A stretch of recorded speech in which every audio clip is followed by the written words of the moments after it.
Shalom saudara, hari ini saya akan membagikan kebenaran firman Tuhan yang saya beri tema tentang kekuatan di dalam kelemahan. Nah, seringkali kita merasa terbebani, insecure, atau merasa tidak mampu dengan setiap kekurangan-kekurangan yang kita miliki, atau malah sebaliknya. Nah, saudara, hari ini saya akan mengajak kita belajar bersama-sama dari salah satu tokoh Alkitab dalam Perjanjian Baru yang juga memiliki kelemahan tersendiri dalam pelayanannya atau dalam kehidupannya. Dia adalah Rasul Paulus. Nah, di dalam 2 Korintus 12 ayat 7-10 menceritakan tentang bagaimana Paulus berdoa 3 kali kepada Tuhan untuk mengangkat duri di dalam dagingnya. Berbicara tentang duri di dalam daging ini, saudara, ada banyak sekali penafsir. Ada yang mengatakan bahwa duri dalam daging itu adalah penyakit Paulus yang Paulus alami.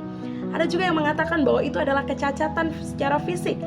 Dan kemudian ada juga yang mengatakan bahwa duri dalam daging ini adalah masa lalu Paulus, yang berbicara tentang masa lalu Paulus.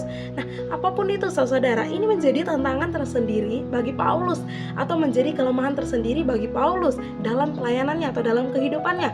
Dan menariknya saudara, di balik itu ada hal yang akhirnya mengubah pola pikir Paulus, yang akhirnya ia tidak lagi melihat kelemahannya sebagai tantangan, tetapi sesuatu yang ia banggakan. Wah, ini menarik ya saudara. Apa itu? Nah, yang pertama adalah Paulus menyadari akan kasih karunia Allah. Nah, ketika Paulus berdoa untuk menghilangkan kelemahannya atau mengangkat duri dalam dagingnya, Tuhan berkata bahwa cukuplah kasih karuniaku. Dan ini menyadarkan Paulus bahwa kasih karunia Tuhan lebih dari cukup. Kasih karunia Tuhan di dalam kelemahan Paulus menolong Paulus atau memampukan Paulus untuk bisa menghadapi setiap kelemahan-kelemahan di dalam kehidupannya.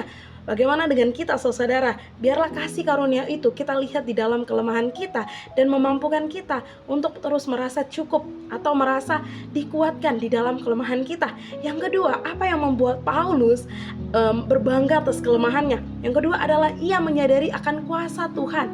Dan di dalam teks 2 Korintus ini ayat 12 dikatakan bahwa justru dalam kelemahanmu kuasaku semakin sempurna. Artinya bahwa kuasa Tuhan semakin sempurna di dalam kelemahan yang Paulus alami.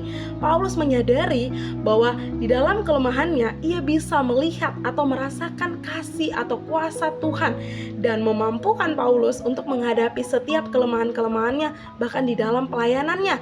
Nah, bagaimana dengan kita saudara? Apakah di dalam kelemahan kita justru membuat kita mundur atau membuat kita maju? Ini yang menarik saudara, bahwa Paulus menyadari akan kasih karunia Allah dan kuasa Tuhan di dalam kelemahannya, sehingga ia berbangga atas kelemahannya. Ini juga menolong Paulus untuk tetap rendah diri di dalam atau rendah hati di dalam pelayanannya. Demikian juga dengan kita saudara. Biarlah kita melihat kelemahan kita tidak lagi menjadi sesuatu yang terbeban atau menjadi sesuatu yang menghalangi kita atau menjadi sesuatu yang membuat kita tidak bisa melangkah maju. Tapi biarlah kita melihat kelemahan kita dari sudut pandang kasih Allah dan kuasa Allah di dalam kelemahan kita. Kita izinkan Tuhan untuk bekerja di dalam kelemahan kita, sehingga kita bisa merasakan kasih atau kuasa Allah di dalam kelemahan kita. Demikian firman Tuhan yang bisa saya bagikan pada hari ini. Shalom saudara.